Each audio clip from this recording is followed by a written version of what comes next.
Hi, this is the Woodburning Workshop, and this is just an introduction and overview on this first day. So, overview of the workshop. Today, I will go over some safety rules and regulations, talk about how you can experiment with the wood burner, and how you can design what you want to transfer onto the wood with the wood burner. Tomorrow you can continue designing if you're not done, and then actually start creating your design piece.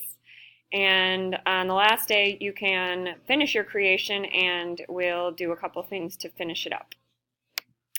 All right, so for an intro and safety. Safety glasses are required at all times, whether you are sanding, transferring your design onto the wood with what is a pointy tool, or actually using the wood burner. You do need to keep these on. If you're not following that rule, you may not stay down here.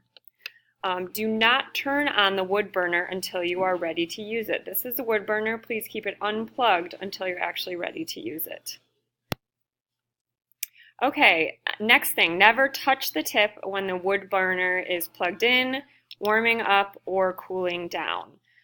You'll see this is not plugged in and it hasn't been on for a long time, so I know that it's safe to touch. So if I want to take this tip out to change it, to use a different one, then I can just do that. Or I can use the pliers if it's hard to unscrew. But the most important thing is it needs to be completely cool. And I also want to mention that this knife tip that's in your little box of the different types of tips is not to be used at all with wood burning. That is for something completely different, so you may not use it. Okay. So for experimenting in design, you can check out and try a few different tips today. I have some scrap wood, so these are all the different tips. You can try a few of those. And options for design. So you'll see I have a piece of wood here that I've shown a few different options on. So this is some stenciling I did just really quickly with a pencil using this stencil that actually comes with the kit. I have a few other stencils around, I think, as well. So that's one option, or just freehand drawing is an option with pencil first. Another option is transferring a ready-made design. So if I want to transfer a ready-made design, I will use this tool, and I'm going to poke holes on a flat surface, but just so you get the idea, I'm going to poke holes everywhere there is black on this design. So by the end, I will have the entire thing kind of etched into the wood by this tool, this pointy tool. That's why I need my safety glasses. And then I will take the paper off and I will start my wood burning over those tiny holes. The closer together the holes are, the easier it is to see your design.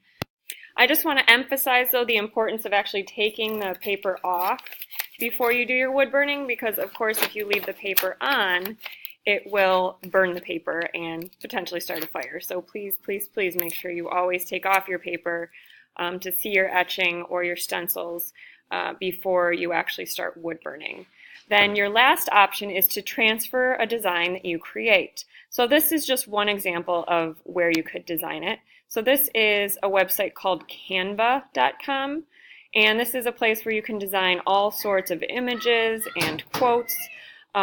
So this is just an example I have here, a simple quote, simple clean lines that would be easy to transfer with that pointy tool, this pointy tool. So I can show you how to do that if that's something you're interested in. All right, and then finally, for our last day, you will finish your actual wood burning. But before you even start wood burning, once your design is ready, I would recommend sanding down the wood, making sure that you don't have any rough edges and the front is nice and flat aside from your etching. Maybe just sanding it a little bit, sanding it lightly before you start. And then when you actually do start, just really take your time and make sure you're using a tip that you've maybe experimented a little bit with and will work well. And then finally, once you're all done, finish sanding. Make sure, especially the front, now that it's all wood burned, is sanded in a way that you're okay with.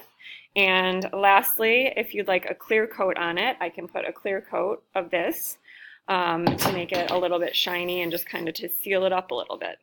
So that's it.